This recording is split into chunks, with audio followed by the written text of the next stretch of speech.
tried to tell them that I'm not a fucking teenager. I'm fucking 28 years old. But they fucking dumped me in here with a bunch of teenagers. There's this crazy bitch named Katniss. She's got a fucking bow and arrow and she's sniping people. Fucking help me, guys. Help me. I'm gonna fucking die out here. I'm the fattest fucking one out here. I could outlast them if I could stay away, but that means running, and I'm not that good at running. I gotta be quiet. Oh my god. Oh my god, they're coming. They're coming. I gotta go. I think I found a way out, guys. I went past the cornucopia and I hit this wall and everything kind of dissolved and there's a car. I'm gonna try to get out and if I get out, I'll publish this and I'll see you guys in the review, okay? I'll see you guys in the review.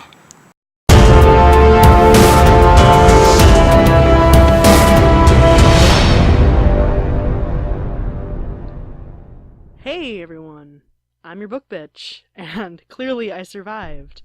It's a little bit too in my face. I like to be able to see my face while I'm filming. I clearly made it through the arena, clearly made it home, and I'm now ready to talk about The Hunger Games. So I suppose we should get right into that. But exactly how am I going to go about doing that? There's an awful lot of Hunger Games to talk about. Am I going to talk about the entire series? Am I going to talk about the movies? Am I going to bitch and whine and piss and moan about the similarities and differences between Hunger Games and Battle Royale? Honestly, I'm going into it as though I have never seen the movies, never seen or read Battle Royale, which I have seen the movie, but I'm not dragging that into consideration here. I'm not looking at it as a Twilight knockoff, which it does have some elements of, but I digress. That's a part for later in the episode. No, I am looking at The Hunger Games on its own merit as its own book. And today, I'm hoping to get anyone else who, like me, has decided to wait 8+ years to read this thing, actually reading this book. I want to convince you to read this book, because, to be honest, this was one of the better books I've read in recent times. Like, self-published or not. And that's kind of saying a lot for me, because, I mean, I tend to pick, when I'm picking books I actually want to read, I tend to pick some damn good books. I mean, I've got some damn fine books up here on my shelf. Like, I know you can't really see too many of them, but I do have a very good selection of the books that I've actually read. And then there's this. And from everything I've heard from various people who've, said, oh, it's so boring, it's just the Twilight movies, but it's with a girl who is an archer, and, like, it's so boring, she's just fucking Bella 2.0. Like, that's what I heard all through the whole fucking, like, past 8 years. I never really heard anything good about The Hunger Games since it came out. Like, honestly, I wasn't even aware of it when it came out, because I wasn't much of a reader at that point in my life, but, honest to God, when I first picked it up, I was not expecting to like it. When I first sat down in the movie theater, back when fucking Hunger Games came out in theaters, I was not expecting to like it, but I liked the movie well enough, so when I finally found a paperback copy at half-price books for a reasonable price, I think it was like $5, I decided, what the fuck, I'll buy all 3. And I finally fucking read this thing, and you wanna know what this fucking book, you wanna know my fucking opinion of this fucking book? You wanna know what this fucking book did to me?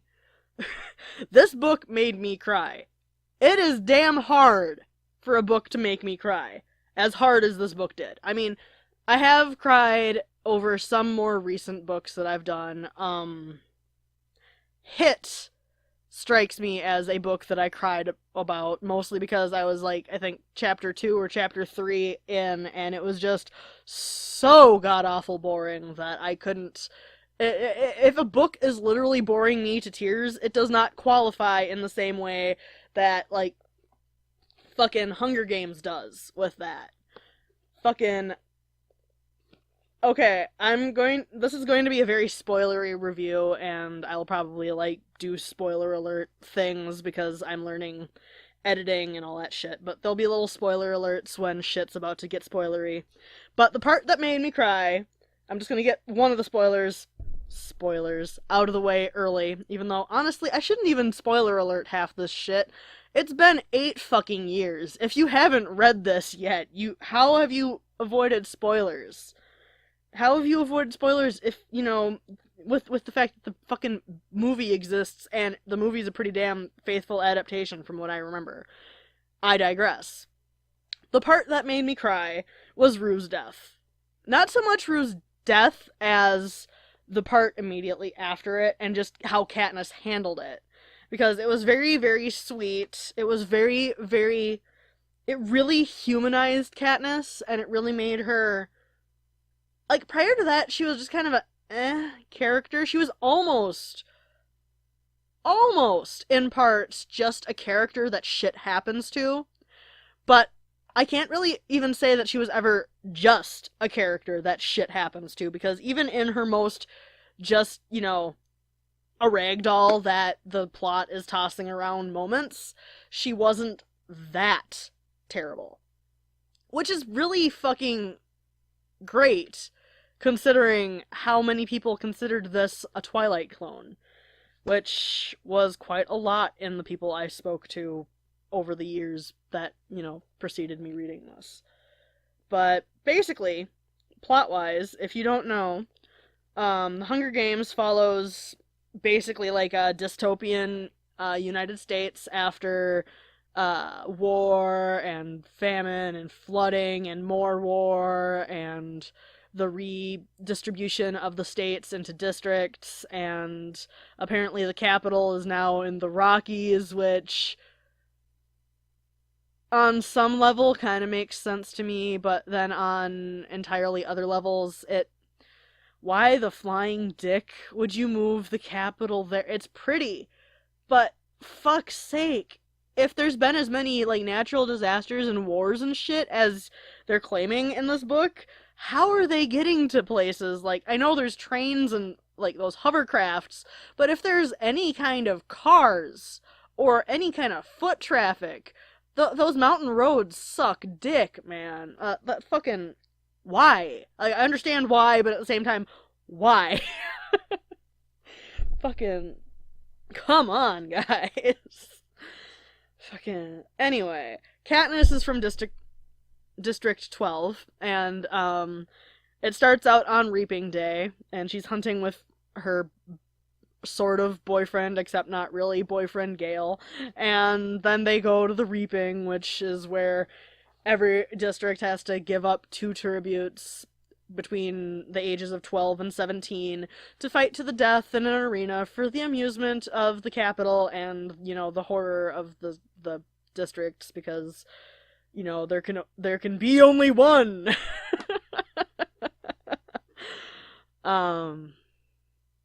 Yeah, so they go, and they're in the Reaping, and Katniss's name is in there a bunch of times, and her sister's name is in there only once. And, of course, her sister gets picked.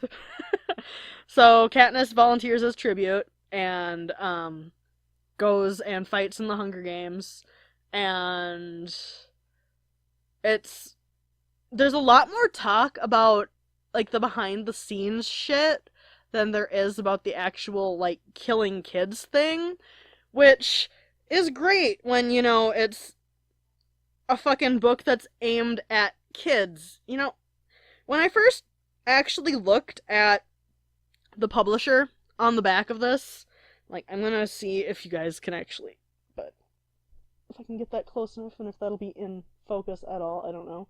But you see that? That's Scholastic. My first thought when I saw that was, wait, Scholastic? You mean the book fair people, the book catalog people, the people that publish books aimed at small children and like medium-sized children. Like not people that publish aiming generally at teenagers, but aiming at like, people that average out about 4 feet tall. You know, people in like middle school and shit. That they published this. They published this thing so full of fucking child murder. And there is a lot of damn child murder in this shit. I mean, there is a lot of child murder in this shit. And then I looked at what I have.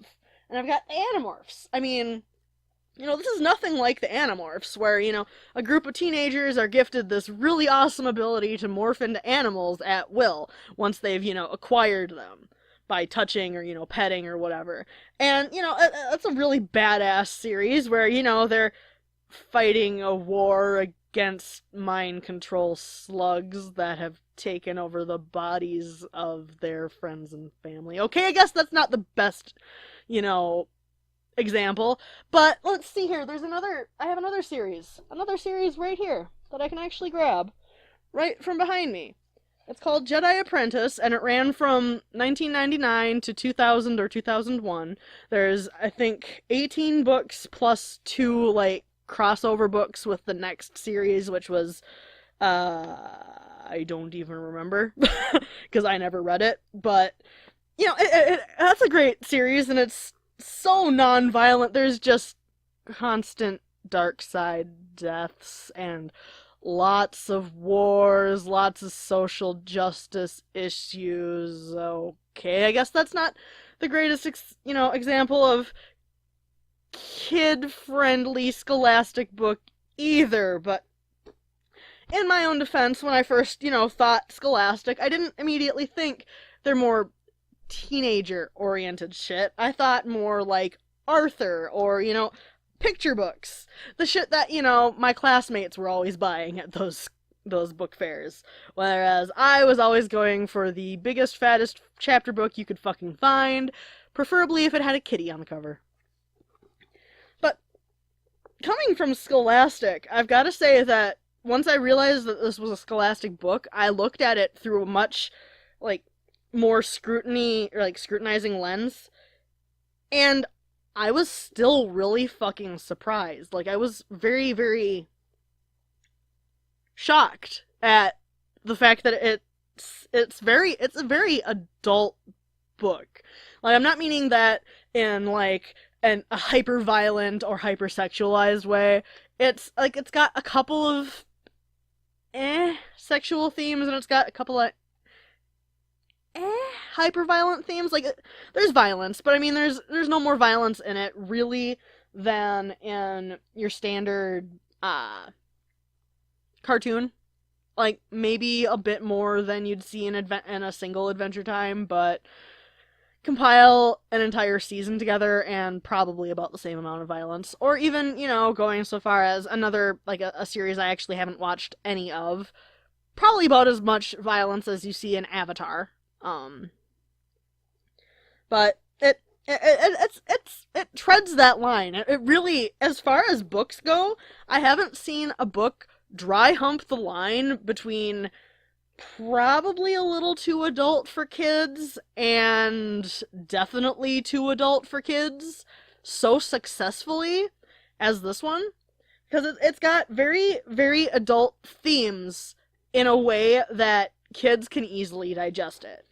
And I mean, I was sort of talking about the Hunger Games with a teacher friend of mine who was telling me about how it's meant to be kind of a way to make the themes of 1984 or other books of that nature. I can't even fucking think of the other books that she mentioned, because I am a huge failure as far as the whole memory thing goes. But it's a way to take themes like that and make them more digestible to smaller children, and that Suzanne Collins, you did a fucking great job on that. A fucking. I'm not doing takes on this either. This is going to be the review. Well, this and maybe a second just ramble. Probably not, though. I'm just going to kind of mash this together with some visual aids and we're gonna call it a review. But anyway, the fucking emotions that Katniss goes through. There are parts where she seems so dead and not human that I kind of almost wondered if it was intentional or if she was just kind of turning into cardboard, because that's kind of just what happens when you are trying to write someone who's going through that much trauma. But there were parts where she was definitely really reverting to a place where it was very, very cardboard, very, very unbelievable as a person, but kind of believable if you know what that kind of trauma would do to someone, or, you know, what any kind of trauma would do to someone. Personally, I think that the Rue death scene went on for a bit too long. Like, personally. Just for shit that's been going on in my own personal life lately, that really, it was like taking one of those old Aztec blades. I want to say it was Aztec, might be Mayan, with all the fucking like notches and shit. It's like taking one of those and stabbing someone, like basically like fucking someone's wound with one of those multiple times before twisting while continuing to stab.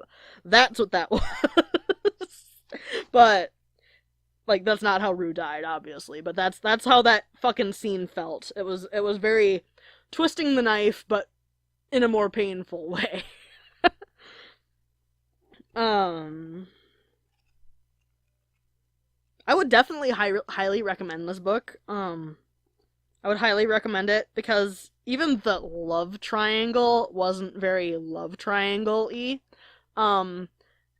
Like, yeah, Katniss admits somewhere about halfway through that she's got feelings for Gale, but she's also, like, by the end, she's definitely got feelings for Peeta, and her feelings for Peeta have shown through the book a lot harder than any kind of relationship she had with Gale. Like, yeah, she mourns the fact that she doesn't have Gale with her to hunt and doesn't have his stealth and his silence at times, and she mourns not having him with her, but it comes off more as she misses her friend than as, oh yes, this is my man, Gale.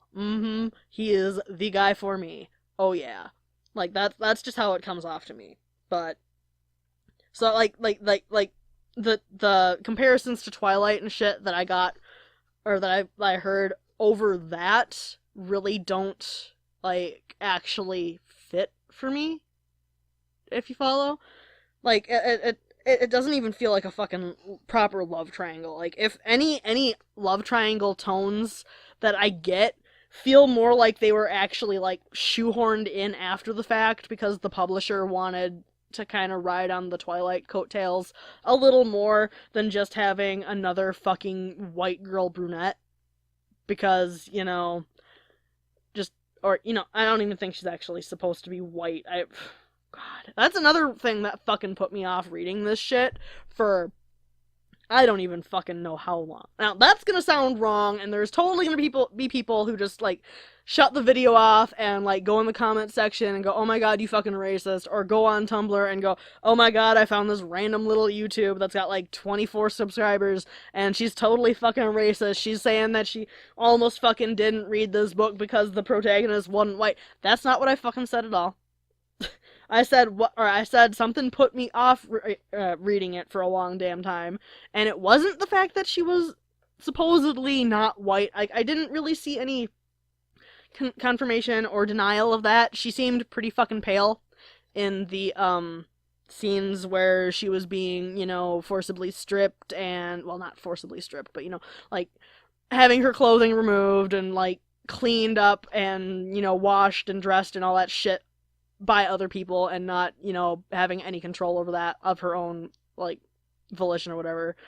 She seemed pretty fucking pale. There's never really anything that says explicitly she ain't white or she is white. But, like, in my mind, she came across as a white chick looking more like Bella Swan in Breaking Dawn than what's her face that played her in the movie. But yeah, really gaunt, really serious, really sullen, really just really like aggressive, bulldogish. I didn't see her as like any particular anything beyond that. I didn't really think very much on facial structure or anything, but I didn't see her as particularly olive or anything. And it doesn't really, like, unless I read it wrong, but, you know, when I'm reading, I go through chapter by chapter and I make notes, and the only character I actually made notes that they actually really touched on race or color or anything for was Rue, because that's another point of contention I remember when the movie came out, was everyone was like, oh my god, Rue's not supposed to be black, why is Rue black? Bitch, it says straight in the book, her skin is like a darker brown, well not dark brown, but it says that she's like, it says her skin is darker. It says that she is not, like, it does not say she is white. It does not say she is tan. She is not this. She is not this. She is fucking, you know, brown of some variety. And so, like, I thought that the casting there was okay. I'm just gonna toss that out there, but that was another note I actually made. But beyond that, really, it was a very good book. I want to say more about it, but everything I keep trying to think about, it just keeps circling back to it was a very good book. I thought the ending was fucking fantastic. The mutations or mutations or however the fuck you're supposed to pronounce that shit, where it was the previous tributes chasing down the final three. I thought that was fucking fantastic. I thought the fucking, just the Capitol overall, I thought that was, like, they captured rich people in America so well. Like, that oblivious fucking nature that rich people in America seem to have. Like, it doesn't even, it's not even like a cutoff where you can say, oh, people who make above this point are, you know, or act this way, but they really got that. I don't want to say the P word because that word's been so overused, and it's just, but, you know, they got that snootiness that a certain amount of comfort and money will bring to people, and they really got that, just that layer of, what? You mean everyone doesn't live like this? That's impossible. They really got that down well. And I thought that the fucking hallucination that Katniss had after Glimmer's death, or during Glimmer's death because of the Tracker Jaggers, was fucking fantastic. And honestly, that and Haymitch's voice being, what's his face from the movie, Woody Harrelson, those were the only two things that actually stuck with me from the movie when I was reading this, was Haymitch's voice, which was Woody Harrelson in my head, and, I'm gonna have all sorts of weird-ass sounds from hitting my microphone. Oh, great. That's really loud, too. Shit. Anyway, but fucking, that was the only other thing, was, Stanley Tucci's character walking through the forest doing that little bit of exposition in the movie stuck out to me in the book when I was reading the Tracker Jacker part. And, like, that was really fucking cool. Fucking, the way that Haymitch had to protect Katniss from getting a fucking boob job after winning. Like, really? Really? Yeah, just, let's just give this teenager fake knockers that, you know, she doesn't probably want, that are gonna look really fucking fake considering, you know, how emaciated she is. Let's just totally do that while she's knocked out, because that, yeah, totally. President Snow seemed like a creepy motherfucker, but I think he seemed like a creepier motherfucker in the movies. Yeah, I don't have that much else to talk about as far as the book, but I do have one more thing that I do want to talk about with you guys, and I'm gonna lean forward a little bit, and you guys are gonna hear some shit. But for the moment, I'm going to tell you, The Hunger Games actually gave me a great idea for how I can continue this, series without it getting stale and without me constantly getting, bored and second guessing my choices for books. I am going to actually start doing my book selection on the air, on these, at the end of these videos, live. Well, not live, but what you see is what I will actually pick.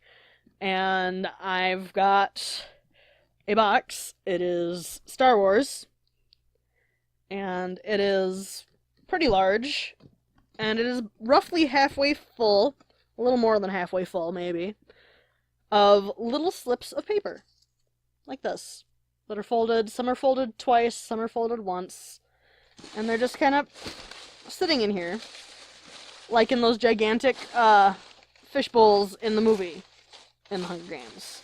And I'm going to go ahead and do my best Effie Trinket voice here, and see, not even her voice, but see if we can't pick another tribute for next week's video. So here we go. Happy Hunger Games, everyone! I'm going to go ahead and pick a book, and may the odds be ever in my favor. When I was picking for just fun before actually filming this, I kept picking a book that I really don't ever want to see again. So let's hope that today I will pick something better. Alright, I think I've got a book. One book right here. Next week's book on The Book Bitch will be Hollowland by Amanda Hocking. And I can only tell you the author because I actually recognize the title. It is a book that I've read a few times, but never actually reviewed. Let's see if I can get it to show so you can see that I am not lying to you. It is Hollowland. But that will be the book for next week. I will load it up onto my Kindle, and I will review it. And I will probably rip it to shreds because it will be full of typos. Anyway, I'm your book bitch, and I will see you next week. And you cannot ever know how relieved I am that I pulled Hollowland and not the book that will not be named until I actually pick the fucker. Alright, I'll see you guys.